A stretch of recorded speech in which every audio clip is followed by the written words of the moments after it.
ازيكم يا بنات عاملين ايه؟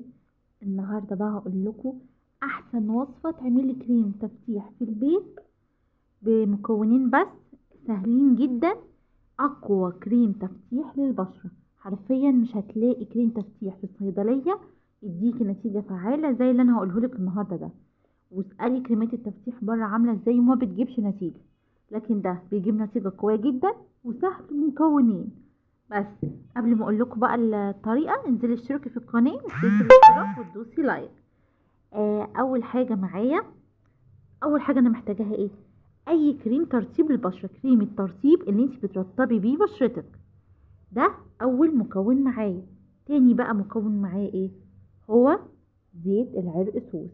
زيت العرقسوس ده اقوى زيت بيفتح البشره. اقوى حاجه لتفتيح البشره هو زيت العرقسوس. هعمل ايه بقى؟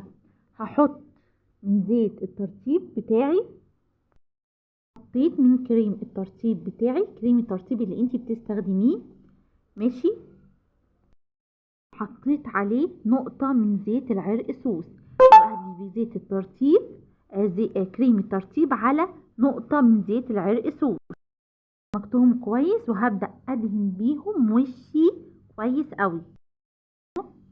بعد ما دهنت بشرتي تحفة، بيدي ترطيب وتفتيح هايل، احسن كريم لترطيب البشرة. ده بقى هتستخدميه امتى؟ مرتين في اليوم، كل يوم مرتين، هيديكي تفتيح. بصوا، تفتيح وترطيب حلو قوي.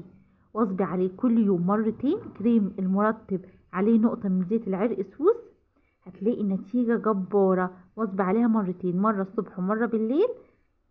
والصبح اهم حاجة مش تنسي صن بلوك عشان تلاقي نتيجة حلوة قوي. يبقى بس، وبقى كده عندنا احسن كريم تفتيح للبشرة بمكونين بس. لو عجبكم الفيديو مش تنسوا تشتركوا في القناة وتدوسوا لايك.